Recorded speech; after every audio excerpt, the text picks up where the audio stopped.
என் அருமை உலகத்தமிழ் மக்களே, தாய்மார்களே, பெரியோர்களே, சிறார்களே, என் அருமை சீடர்களே, யோக நண்பர்களே, யோக விரும்பிகளே, உங்கள் அனைவருக்கும் என் இனிய காலை வணக்கம். கலைஞர் தொலைக்காட்சி நிகழ்ச்சியில் நலமுடன் வாழ என்னும் பிரிவில் யோகாசனத்திற்கு அதிக முக்கியத்துவம் தரப்படுகிறது. அதிகாலை வேளையில் முதல் நிகழ்ச்சியாக ஏன் தரப்படுகிறது என்று கேட்டால்,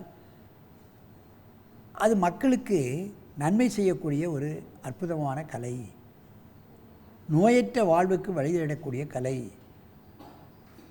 எந்த நோயையும் நீக்கக்கூடிய கலை, நோய் வராமலே மனிதனை வாழ வைக்கக்கூடிய கலை, ஆயுளை அதிகரிக்கக்கூடிய கலை, நினைவாற்றலை பெருக்கக்கூடிய கலை, தாம் நினைத்ததையெல்லாம் சாதிக்கக்கூடிய வல்லமையை அவனுக்கு தரக்கூடிய கலை என்பதால் இது இன்றைக்கு கலைஞர் தொலைக்காட்சியில் அனுதினமும் 10 ஆண்டுகளுக்கு மேலாக மக்களுக்கு தரப்படுகிறது. அந்த நிலையில் இன்றைக்கு பார்ப்பீர்களானால், காரைக்காலில் சிவா யோகா ஆசிரமத்திலிருந்து மனோஜ், ரொனால்டு சிறுவன் இங்கே வந்திருக்கின்றான். அவர்கள் இப்பொழுது அற்புதமான ஆசனங்களை செய்ய போகிறார்கள். மச்சாசனத்தில் கால் தூக்கிய மச்சாசனம், இது கொஞ்சம் கடினமான ஆசனமும் கூட.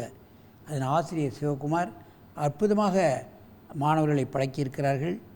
நீங்கள் கவனிக்க வேண்டும், அதை செய்ய வேண்டும். அப்படியே என் அருமை சீடர்களே, நீங்கள் பத்மாசனத்தை கலைத்துவிட்டு காலை நீட்டி அப்படியே படுங்கள்.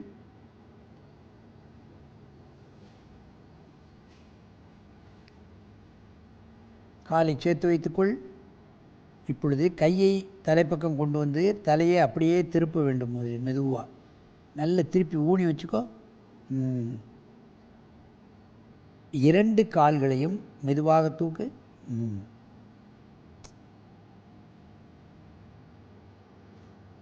நீ கையை பின்னால் வச்சுக்கலாம்ப்பா, உனக்கு அழகாக வருது, அப்படியே வச்சுக்கோ. ஒரு 20 எண்ணிக்கை இந்த நிலையில் இருக்க வேண்டும். உத்தானபாத ஆசனம் செய்கின்ற காரணத்தினால் அடிவைத்து பகுதிக்கு சரியான ஸ்டிமுலேஷன் கிடைக்கும், முதுகின் அடிப்பகுதிக்கு கிடைக்கும். மச்சாசனம் செய்கின்ற காரணத்தினால் கழுத்து தைராய்டு கிளாண்ட் சரியாக வேலை செய்யும். கழுத்து L4 L5 உள்ள பிரச்சனைகள் எல்லாம் நீங்கும். ஒரு ஆசனம் எத்தனை உறுப்புகளை செம்மைப்படுத்துகிறது என்பதை பார்க்க வேண்டும். காலில் வேணால் கையை வச்சு தூக்கு. மெதுவாக இந்த ஆசனத்தை கலையுங்கள். தலை நிமிருங்கள். நீண்ட மூச்சு வாங்கிக் கொள்ளுங்கள். மீண்டும் ஒரு முறை செய்யுங்கள். தொடைய பிடிச்சு தூக்கு. கால் தூக்கிய மச்சாசனம். பத்மாசனம் போட்டுத்தான் இந்த ஆசனத்தை செய்வார்கள். இப்படியும் செய்யலாம். 2 கால் தூக்கிய மச்சாசனம், சலபாசன மச்சாசனம் என்று கூட சொல்லலாம், அல்லது உத்தானபாத ஆசனம் மச்சாசனம் என்று கூட சொல்லலாம். அடிவைத்து பகுதி, கழுத்து பகுதி, முதுகு பகுதி இவைகளெல்லாம் செம்மையாக செயல்படும். மெதுவாக இந்த ஆசனத்தை கலையுங்கள். நீண்ட மூச்சு வாங்கிக் கொள்ளுங்கள். தலையை அங்கே வைத்து காலங்க எடுங்கள். எந்திரிச்சு உட்காரு. தலையை அந்த பக்கம் வச்சு காலங்க நீட்டு.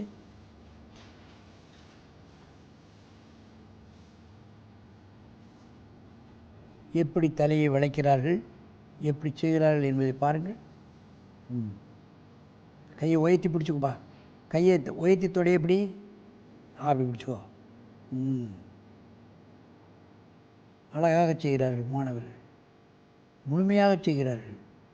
பிராங்கடிஸ், ஆஸ்மா, நுரையீரல் சம்பந்தப்பட்ட பிரச்சனைகள், ஹார்ட் சம்பந்தப்பட்ட பிரச்சனைகள், தைராய்டு சம்பந்தப்பட்ட பிரச்சனைகள், கழுத்தில் உள்ள ஸ்பாண்டிலேசிஸ், முதுகின் அடிப்படையில் உள்ள L4 L5 உள்ள பிரச்சனைகள் இவைகளெல்லாம் இந்த ஆசனத்தின் மூலமாக முழுமையாக நீக்கக்கூடிய அற்புதமான எளிமையான ஆசனமும் கூட.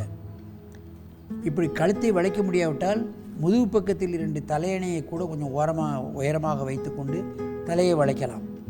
காலை மெதுவாக தூக்கலாம். ஆகவே இது போன்ற ஆசனங்களை அனுதினமும் கடைபிடிப்பார்களானால் அவர்களுக்கு நுரையீரல் சம்பந்தப்பட்ட, ஹார்ட் சம்பந்தப்பட்ட பிரச்சனைகளே வராது. முதுகெலும்பில் தான் இன்றைக்கி சின்ன குழந்தைகள் முதற்கொண்டு எத்தனையோ பிரச்சனைகள். முதுகெலும்பு அப்படியே வளைந்து விடுகிறது. அது ஏனென்றே தெரியவில்லை. லட்சத்திலே சில பேர்களுக்கு சின்ன குழந்தை முதல் முதுகெலும்பு வளைந்து விடுகிறது. அதுக்கு என்னமெல்லாமோ அலோபதியில் செய்து பார்க்கிறார்கள். அது மாறுபாடான சில விஷயங்களை உடலிலே ஏற்படுத்தி விடுகிறது. ஆகவே இதுபோன்ற ஆசனங்களை மாணவர்கள் பள்ளி பருவத்திலேயே பழகினால் எந்த பிரச்சனையும் முதுகெலும்புக்கு வராது என்பதை நீங்கள் தெரிந்து கொள்ள வேண்டும். மெதுவாக இறக்குங்கள், நீண்ட மூச்சு வாங்கிக் கொள்ளுங்கள்.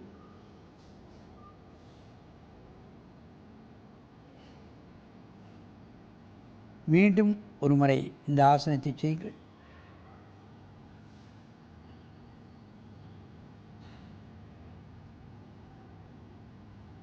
இதிலே சற்று மூச்சை இழுத்து கூட செய்யலாம். நுரையீரல் விரிவடைந்து இருக்கிறதுனால் கொஞ்சம் நீண்ட மூச்சு இழுங்கள். 4 நுரையீரல் சரியாக வேலை செய்வதற்கு இது சரியாக பயன்படும். தைராய்டு சம்பந்தப்பட்ட பிரச்சனைகளையும் நீக்க வல்லது. இந்த காலை தூக்குனாலே தொண்டையிலே யாரோ போய் ஒரு இருக்குன மாதிரி ஒரு பிரச்சனை வரும். தைராய்டு இப்பொழுதெல்லாம் பெண்களுக்குத்தான் வரக்கூடிய தைராய்டு இப்பொழுது ஆண்களுக்கும் வர ஆரம்பித்து விட்டது.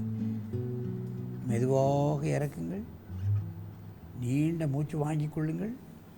மெதுவாக எழுந்து உட்கார்ந்து சின்ன சின்ன ஆசனங்களின் மூலமாக காலமெல்லாம் மருந்து சாப்பிடக்கூடிய நோய்கள் தைராய்டு, முதுகெலும்புக்கு அதே மாதிரி அது பிராங்கடிஸ், இன்ன பிற ஹார்ட் சம்பந்தப்பட்ட பிரச்சனைகள் சிறு குழந்தைகளுக்கே வந்து விடுகிறது. இது போன்ற ஆசனங்களை செய்தால் குழந்தைகளுக்கு இருதய சம்பந்தப்பட்ட பிரச்சனைகளே வராது. சின்ன குழந்தைகளுக்கு இருதயத்தை போய் அறுத்து மாற்று அறுவை கூட செய்கிறார்கள். அந்த சின்ன குழந்தைகளுக்கு ஒரு சின்ன ஹார்ட் வைக்கிறார்கள், ஆர்டிஃபிஷியல் ஹார்ட் கூட வைக்கிறார்கள். இந்த மாதிரியெல்லாம் இன்றைக்கு வைக்கிறார். கடவுளால் அமைக்கப்பட்ட அந்த உறுப்புகளுக்கு மாற்று வச்சால் ரொம்ப நாள் ஓடாது, கொஞ்ச நாள் ஓடும் போகிற நின்றுடும். ஆகவே இது போன்ற ஆசனங்களை சிறுவர் முதல் வயோதிகர்கள் வரை, நோயாளிகள் முதல் இன்னும் வயோதிகத்தன்மை அடைந்தவர்கள் கூட இந்த போன்ற ஆசனங்களை செய்து தங்கள் உடலையும் உள்ளத்தையும் ஆரோக்கியமாக வைத்துக்கொண்டு நோயற்ற வாழ்வை குறைவற்ற செல்வம் என்னும் பேற்றினை பெற வேண்டும் என்று கேட்டு உங்களிடமிருந்து விடைபெறுவதே ஆசனம் ஆண்டியப்பன். வணக்கம்.